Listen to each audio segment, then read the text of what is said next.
delighted everyone has shown up who's here to hear our friend Ziri from Kenya speak to us about sign language now, the state of sign language, and even getting us into the state of possibility of AI in sign language.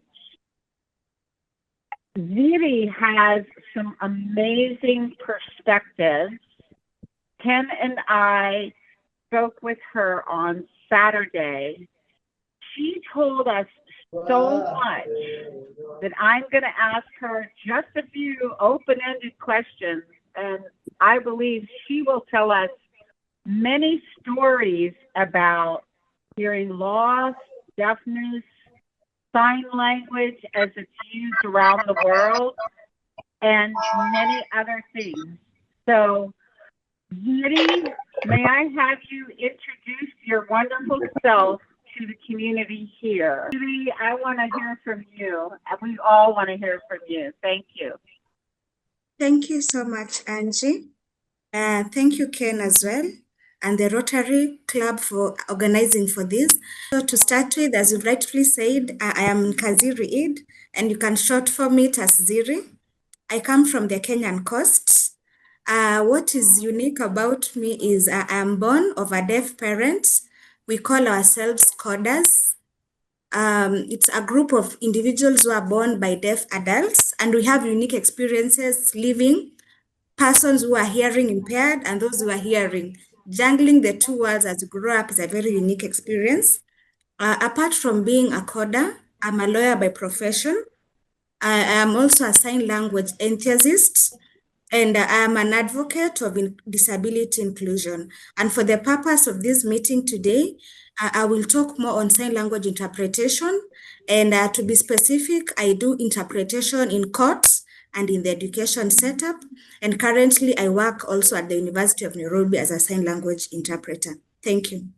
I would like to, for you to tell them what CODA means in its acronym form. Would you say that out for us? Okay, CODA stands for Children of Deaf Adults. It is an international organization. And in Kenya, we launched recently CODAS, whereby it's a welfare. We talk about the struggles we go through and empowering each other, giving psychosocial support. Wonderful introduction to what a CODA experiences. But I'm interested in Ziri's CODA experience as a child of a deaf adult. Could you tell me what life was like for you growing up as a child of a deaf mom? I was born by a deaf mom who was widowed at a very young age. She was widowed at 23. And my mom is a postlingual. That means she was not born deaf. She acquired deafness later on in life. And growing up with a mom who is a single mom, having a disability that she has to adapt and simulating was not easy as a child. And also now the environment it was in a deaf community because by then she was a teacher in a deaf school. So that is basically the environment I grew up with. And later on in life, facing the challenges when I realized mom was a bit stigmatized of becoming deaf. And that actually impacted on how I grew up and how she raised me. I thought it was out of hatred, but I got to realize she was also coping with the loss of her husband, the loss of her hearing ability, and now having a child that she doesn't know what to do with the child. But all in all, her support system were also the deaf people who also made me to be who I am today and advocate for their rights. Oh, that is such a wonderful part of your story. Tell me more about it. What was it like growing up in the deaf community? And I understand your mom even had you at the deaf school that she worked at. As a child, basically, we never realize whoever is raising you has a disability until you meet the society outside, how they treat you, is when you get to realize there is something off about my parents. And as I'd mentioned, my mom was a postlingual, so she has some speech. And I realized what was unique about her is I have to talk to her. We have to face each other for us to talk. And the other parents, they will just talk with their kids normally. But now something also confusing is her friends, because her friends will talk purely using sign language, and I would wonder what's the difference. So I got on to acquire signing skills without her knowledge, because as she was stigmatized, she didn't want me to know any of the sign language. So it was a bit confusing. And in that incident, it became unfortunate that my grandmother had to pick me from my mom, because the environment I was living around in were for deaf people in a deaf school. So I was separated from my mom for quite a while so that I could acquire speech and talk, for them to try and avert something they were thinking like it's a bad omen. She became deaf. So they were trying to salvage me from that for quite some time before I reunited with my parents. I'm so glad you got so many multiple experiences. Sorry that you had to be away from your mom for a certain time, but I know you honored her by learning sign language. So, can you tell us a little bit about that? I never knew signing was in me. Actually, I think I started signing in my mother's womb without my knowledge anyway. But as time went by, after my high school, getting my O levels, I really decided I have to do this language, because I would realize apart from mom having speech, she had challenges actually communicating with people, because people would assume she's pretending she can't hear, but she can talk back to them. That was one motivation. The other one, I saw her as an activist, because she's one of the ladies who started Kenya Deaf Women Association for the Deaf Women League. And for me, I used to wonder, why are these women fighting for their rights? So I really was really intrigued, and I wanted to even talk back to mom, explain to her without her lip reading me. And the best way to do that was through sign language. And after my O levels, I decided to go and learn sign language without her knowledge. And she got to learn about it 1 year later, that I can fluently sign and interpret for deaf people. Oh, that is so wonderful. So, you really just, uh, the influence of your mom had a lot on you, maybe to study law and to study even more sign languages. Um, so, first of all, enlighten us. Which sign language do you know and use in Kenya? And what all do you know? Enlighten us on these influences on you as well. We say everything happens for a purpose. For me, initially, I thought being born in a deaf setup was something not very good, but it became a blessing in its own, because it formed who I am. That urge to know why they are advocating for their rights made me study law, and I'm happy that I practice law in Kenya. And the other thing that actually made me feel so nice is the visibility now that sign language is having in Kenya. And she was out through advocacy. I grew up seeing these women fighting to be heard and to be listened.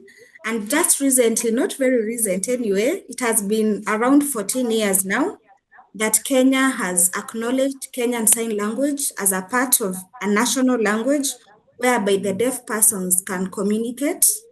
And that is the language currently that is being used even in schools. However, before the acknowledgement of Kenyan Sign Language into our Kenyan Constitution 2010, sign languages were still being used because of the missionaries who came into Kenya and who colonized Kenya, and some religious groups. So we get to realize we have got various signs in Kenya. However, the acknowledged and recognized sign is Kenyan Sign Language that is being used in our education system, as well as now the current form that sign language interpreters are using in Kenya. Oh, that is so interesting. So, yes, so many people think that there's only one sign language. maybe it's the sign language that's used in their country, and that might be all they're exposed to. But do you know how many sign languages there are throughout the world? And if there is some kind of a universal or international sign language? Actually, the World Federation for the Deaf is really advocating for the nationalization of sign languages because we may not have a single sign language for everyone because sign language comes out of our culture and the things that we do. So that is why WFD, that is the World Federation for the Deaf, encourages for countries and states to have their own national sign languages because it relates very close to what they do. And I want to demonstrate on a word. For example, this word in American Sign Language, I'll just use this same word. I'm trying to put a difference in my angle. We have this. This word has been signed, but I'll give the meaning in 3 different nationalities. In Kenya, this is a cock. This is a cock because of the cockerel that the cock has. In China, Oh, yes, in China, we use this to say hello or hi. Yes. In America, this is your father.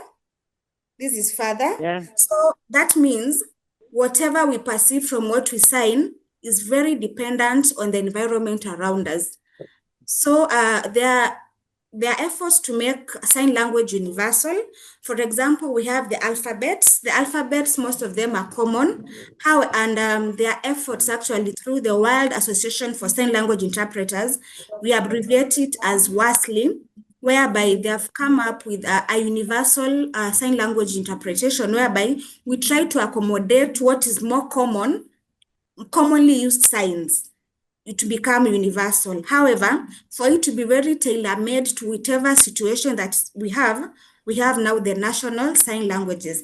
That is why maybe when you go to an international event, you might find, yes, we have an international sign language interpreter who is using universal signs, which are mostly inclined to American Sign Language because it has developed more from the American side. That is where, by even Kenya, we borrowed a lot from American Sign Language, and then we get to emulate to what we have culturally, suiting what we have. So that is what is used in an international conference. However, within the same setup, you can still find interpretation being done nationally, depending with the participants who are in that event. Thank you. Wow. You say so much, Phoebe, within answering one question. It's amazing. I never knew those connections or actually differences between the signs of father and the cock and hello in different languages. Of course, I'm coming from an ASL background, and I immediately saw father in what you were demonstrating, but it just goes to show you how different we evolve in our different cultures and how sign language is so culturally influenced, just like spoke Yes. to the interpreter signing so much. Go ahead, I'm sorry. As we think of sign language, we should have that in mind. But the beauty of this language is that it's a visual language. So being a visual language, anybody can learn and it will not conflict with whatever language that you know. That's the beauty of sign language as a whole. Oh, yes, you are right. I actually have some friends who have hearing loss, and they are postlingual loss like me. So they have been speaking all their lives and haven't been able to learn sign language fully like me, but they have deaf children, and they tell me that their deaf children go to other countries and find the deaf community very easily. And within an hour or two, they're able to understand, even if they're speaking another country sign language, or I'm sorry, not speaking, signing in the other country's sign language, that the commonality between the two helps them bridge the communication gap much quicker and easier than for those of us in the oral speaking communication world. Can you do that too? Can you pick up on other signed languages very well too, just because it is so visual and you can like see things that well? Okay, it's actually, let me say it's a gifting, and that is why we have an aspect we call deaf interpreters. Because naturally, sign language is actually, it's a natural effect. Actually, we all sign, we all do gestures, but now the meaning of the gestures that we do makes now sign language a language that can be used as a mean of communication. So, getting back now to deaf persons going to different countries and they can communicate, it is something like innate, something that you can feel and this is what they might mean. And that is where we have hearing interpreters. And maybe there is something a deaf person is saying and you can't get it, but I am a well-trained interpreter. What happens is we use now a deaf person as an intermediate. They become deaf interpreters. Because if you are not born or raised in a deaf setup culturally, you may end up not acquiring some of these signs and gestures. So if you've just gone to school to learn about it, you may not be in a position to understand all the various kind of sign languages, or a deaf person who comes in from a different nationality. However, for another deaf person, it becomes a bit easier for them to perceive that sign, and that is where even in international setups, we may need a deaf interpreter to intervene, whereby a hearing professional interpreter is there. And I'll give you a very practical example. As I've mentioned, I do interpretation in court. And you may find a person who is in court might be a Kenyan, yes, but doesn't know Kenyan sign language because they are not schooled. So they are using what we call rudamental signs. Rudamental signs might mean signs that are not, they don't have they don't have a format, a specific way, like to say this is the grammar that I'm using, but they're still communicating in a way. So in such a setup, I may be a professional interpreter, but I may end up not delivering to this deaf person because my professional sign language does not equate to the fundamental sign they're using. That is where we come in and have a deaf interpreter to bridge in the gap. Hope that helps. That is fascinating. Oh my goodness. Thank you for teaching me that deaf people can be interpreters too. I would have never thought that. But the way you explained it makes so much sense. This is such a rich, rich field.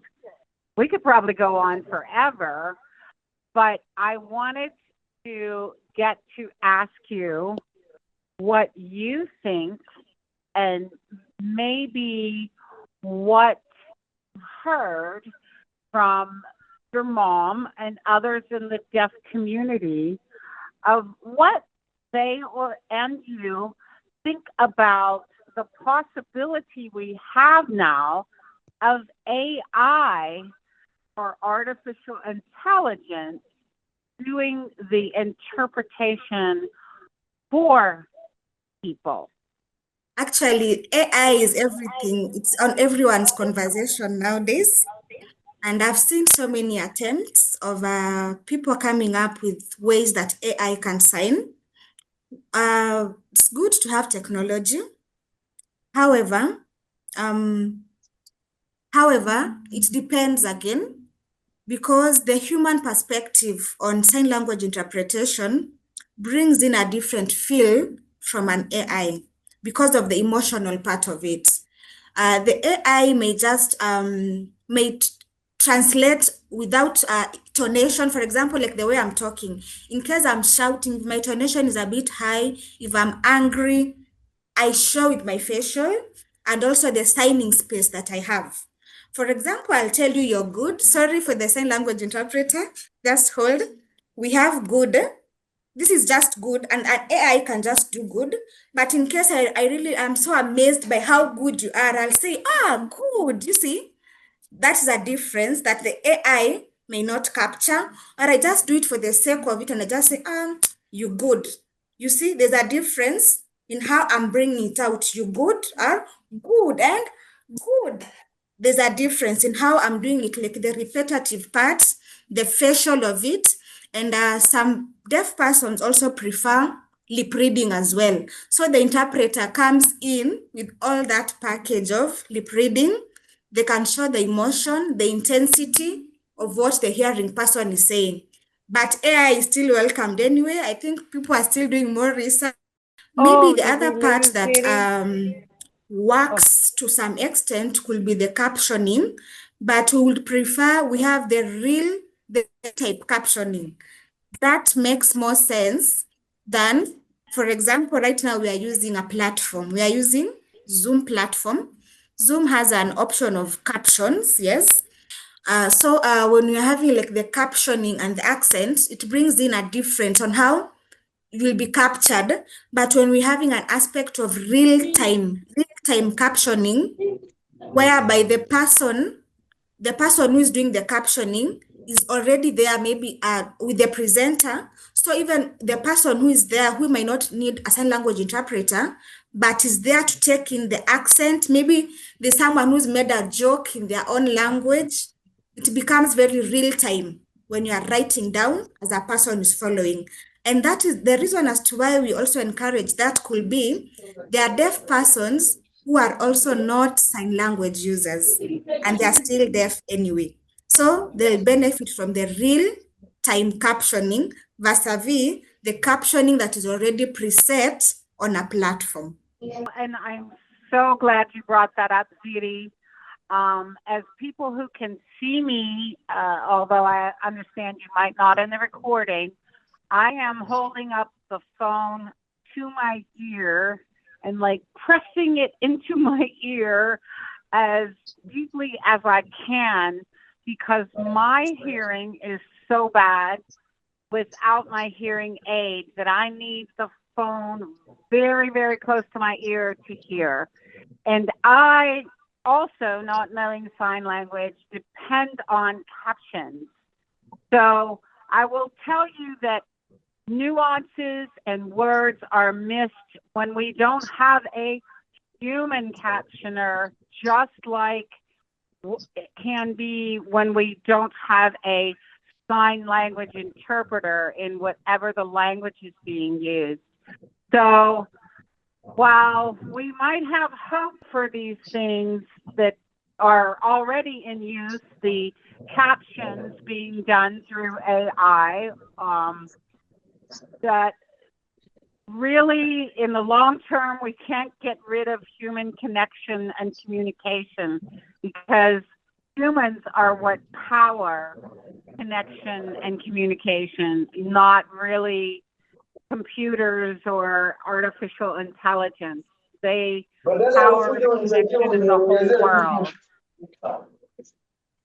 So I would like to say, Didi, you gave us so much, and I'm thinking some members of the audience might have some questions to follow up.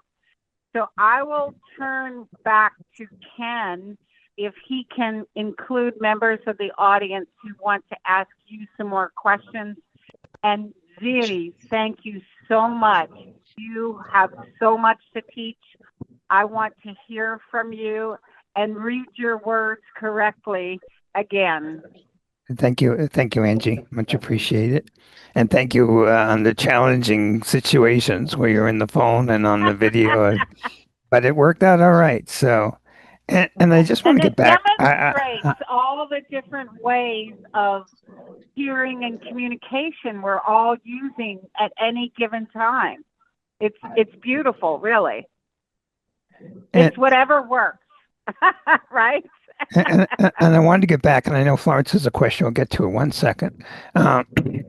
to that AI because I mean it's really the signing in AI is very new right now. And I'm sure there's going to be a lot of work done on making it better than it is right now.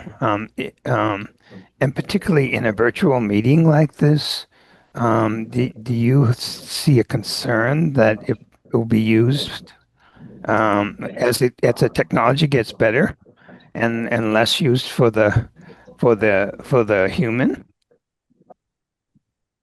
Not really per se, but maybe as we are doing more research on the same, we can have a look at it. However, there's this emotional part that technology may never take away from a human being. Anyway. Who knows where it's going to be? And I mean, there was one person who said to me, by the year 2027, AI will take over. So they even have robots taking over the chef's jobs. Florence, you have a question? Oh, Florence, you're on mute. Okay. First, I have a statement to Angie's point where she said whatever works. I was a speech pathologist working with stroke patients. And I just want to relay one incident. I had a woman who was going to Mexico, and I didn't understand what she was trying to communicate. Woman drew a picture of Mexico and then started doing the Mexican hat dance. So whatever works. Communication is communication. It's how do I get the other person to understand what I'm trying to say? That's just my statement. Now, 2 questions. One, here in America, we don't call it deaf and dumb. The word dumb has been eliminated. Why do you still use deaf and dumb instead of nonverbal? When you're in a store alone, how do you communicate to the salesperson? Oh, okay. Just to thank you for the correction, Florence. However, dump actually is no longer used under the UNCRPD, that is the United Nations Convention for Rights of Persons with Disability. We no longer use the word dump. We only use the word deaf. The capital D for us shows the culturally accepted deaf, and the small d is just for any person, maybe who has a hearing loss. And then now we have the various getting to the nitty-gritties of hard of hearing and maybe profound deafness and all that anyway. But I think point taken. And how we get to communicate. I think the way you say the lady did a drawing and showed you, that is one way of communication. But yes. Great. Florence, you got another question? No, that was it. Oh, okay. Very good. So, Zidia, I don't know if you can touch a little bit upon, have been always told, make sure you get a certified interpreter. And particularly, I know you do translation in the legal situations. And I don't know what the law is in your country. Does it require that a translator is provided, a certified translator is provided for situations? Currently in Kenya, as I mentioned, the Kenyan Sign Language was actually acknowledged in the year 2010. So we are yet to have a policy that regulates sign language interpretation. However, what we have is an association for Kenya Sign Language interpreters, whereby when you register your name with it, you are kind of an accredited interpreter. However, in terms of certification, we are yet to go there. Currently, there is a bill in the Kenyan Parliament whereby it's advocating now for certification of sign language interpreters. So right now we do with experience, the experience that you have over time and your speciality, which area you are more conversant with. So at the end of the day, the deaf clients sometimes end up getting at a loss of not getting the right quality interpretation that may be needed. Okay. Because I know, and Angie can answer on this, but in the United States with the ADA, if you go to a job interview, it's a requirement, I think, of the employer to provide a sign language interpreter if you need that. Nisha, do you know the rule in India as far as the requirements for sign language interpreters on different situations? And I'm sorry, I'm not that familiar with sign language. I know there's a separate sign language for India. That's all I know, but I'm not an expert in this area to give an opinion. But I can explore and get back to the group. Okay. So the bottom line is anybody in a different country who's in a situation, may be a legal situation, it may be a medical situation, it may be for a job interview, certainly to Okay. check with the local laws. Yeah. I can say what is the situation here. There is a law, but it's not widely used. Okay, and the fact is that it's not widely used. At the same time, there are progresses. There are a lot of advocacy and awareness about sign languages going on. A lot of people are these days they study sign language and they use it. So there is definitely there is a progress we can see. But in media, we can uh, only um, rarely we can see sign language in media. Still, it's a challenge, but there is a progress. Yeah. If I go to a job interview in the United States and they don't and I ask for for a sign language interpreter, and they don't provide it, what's the law? Well, the law is they have to provide it in the application process, and often they do pretty easily with our support for relay we have here. It's where they could beam in either telephonically with just the telephone or through a Zoom call where we have a telephone line here, and they could get an interpreter for the person if they're doing the interview electronically over Zoom or Teams or many of the video teleconferencing platforms today. If they have an in-person interview, they could actually do the same thing. They could have the person come in, but have the interpreter on the screen. And I have heard from deaf people that it is really awkward. They miss the emotion, they miss the nuances, even from a distance. So that's where I can see from what Ziri has to say, you know, the emotional content will be missing from AI as well. So it is legally okay, but is truly not the best situation for people who are profoundly deaf and part of deaf, capital D, like Ziti said, culture. Okay. And Ziti, being a lawyer, what is and I imagine for any interpreter or translator, the same situation, you have a pressure that you have to be accurate. And if that sign language interpreter is not accurate, would you lose your certification or something? Can that was proven in a situation, and particularly you're in legal situations. This one, maybe I'll speak with another jurisdiction, and the best practice actually is what the American practice is doing right now. In the American practice, because of the ADA, the American Disability Act, has been there for quite some time. It regulates actually interpretation and the specialization of interpretation, whereby a certificate can be withdrawn.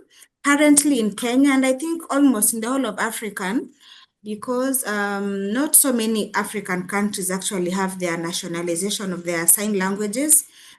So from what I've been able to study, right now we don't have certification per se for it, But currently in Kenya, the law is on process, whereby we have a bill in parliament that will foresee that.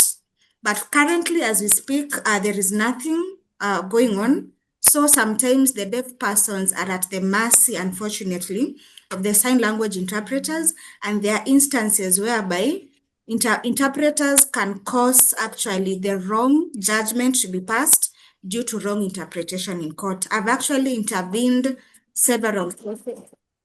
I've intervened several cases, whereby an interpreter does not do what is right in court, and they are already supporting someone in a court process, which is very unfortunate. Hoping that the law which we are going, that is before the National Assembly, will be passed and that can be sorted. And when you're in a legal situation, do they video you? Because of sign language being a visual language? Unfortunately, they don't. I've interpreted in court since I was doing my LLB, my law degree, and nobody actually even verified whether I'm doing the right thing. Apart from one instance where a magistrate told me to talk with the accused person, and I see whether both of us are in sync. Apart from that, the rest just assume the interpreter knows what they are doing and the case proceeds on, whether the deaf person is an accused person or a complainant. Yeah. And there's one thing that we talked about a couple of days ago, and I don't know how much you got into it today, which I thought was interesting. Your mother acquired her deafness, but she wasn't born with it. And so the deaf community sees that differently. Yes, actually, being in a deaf, we call it a deaf community. And the persons within the deaf community could either be those who are culturally deaf, and we are specific by saying culturally deaf. They represent the capital D. They a capital D written as a deaf person, whereby they agree, yes, I have lost my sense of hearing, number one. Number two, I am ready to use sign language as a means of communication, whether I have some speech or not. Those are culturally acceptable deaf persons who've agreed to be part of the deaf community. Other persons who are part of the deaf community are sign language users, someone like me who is a coder, that is a child of a deaf adult. By default, I'm a part of the deaf community. Another category could be now a sign language interpreter who has no relation with a deaf person, but they get to learn how the deaf people work, because there's a way like you call attention to a deaf person, how they behave, their reflex, that makes it the deaf community. And now having this person, let's say like my mom, who is a postlingual means this is a deaf person who lost their sense of hearing after acquiring speech. So this is a person who can talk just the way Angie is talking. But for her case, her now she can't hear because one ear is profound, the other ear is mild. She can use an hearing aid. So this kind of a person is whereby sometimes the deaf people now, maybe those who are born deaf, may feel like this person who has acquired deafness much later may not really understand who a deaf person is because they have not grown up with this challenge per se. And now on the other end, this other person who has acquired the deafness is also facing a crisis.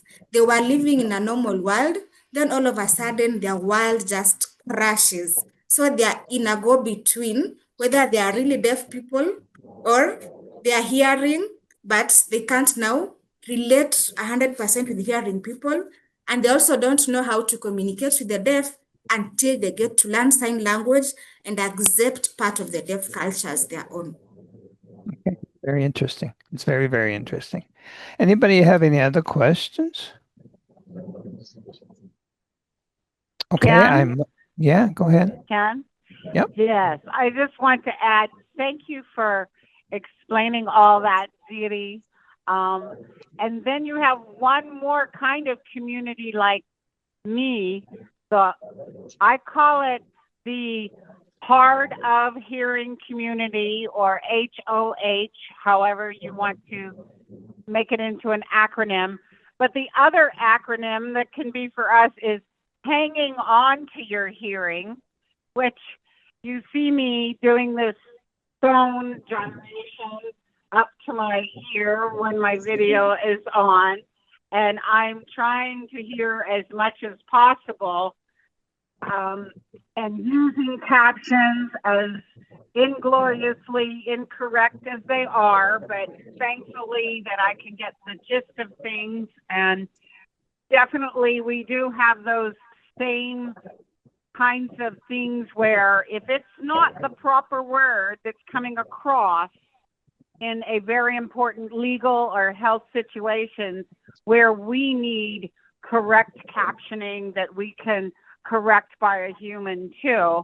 But I also want to say that we are so interested in learning from the deaf community because they have so much to teach us. And it took me losing much of my hearing to find that out and be more exploratory with the deaf community. And we actually have organizations throughout the world, like I belong to the Association of Late Deafened Adults, and that would be the postlingual community that Ziri talked about, that her mom belongs to. But we also include people who are deaf from birth. Sometimes they are now, well, sometimes they may have been a speaker all along. Many people who are born deaf and even do not have cochlear implants will learn to speak and do well in society. I have many friends like that. And they also have deaf culture ingrained in them typically, or they can be raised in hearing culture. And there are people that choose or have their parents choose for them cochlear implants, and they can hear through that. So there are so many ways of communication. I would just recommend for anybody, which I wish I had learned our sign language, American Sign Language, at least at an early age, for us all to espouse in our countries, learning both at least one of the spoken languages and one or at least one of the visual languages for that country. That would empower us all more in accessibility and inclusion more than anything that could possibly be, because these two are the worlds that are divided by the disability, if you call it, of hearing loss or deafness so utterly in terms of connection, more than even blindness or the mobility kinds of disabilities or other kinds of invisible disabilities. And actually many other disabilities can be connected on the emotional, mental spectrum of things through the visual language that signed language is. Okay, very good. Excellent, Angie. Every time you speak, Angie, I learn. So, and and Ziri too. yeah, Thank you. yeah, no. Thank you so Thank you much, Ziri. thank you to all three of you, including Bernice. Also for giving up, putting a lot of that energy into this whole hour and doing the interpretation for it. So much appreciate all that, and much appreciate you all here and listen to this important discussion. It has been recorded, and we will provide it on YouTube soon. Thank you all. Again, everyone. We'll hope to see you next month for a speaker for next month. Then we can do thank you and appreciation. This is thank you, a simple way from your mouth. Yes, and that's thank you. It's a universal sign anyway, so you will not go wrong anywhere. Thank you. We've been talking, ZDU and I have been talking about maybe offering some courses on basic sign language, and we'll talk about that first in the future. Okay, thank you. I'll have a good rest of your day. I much appreciate you being here.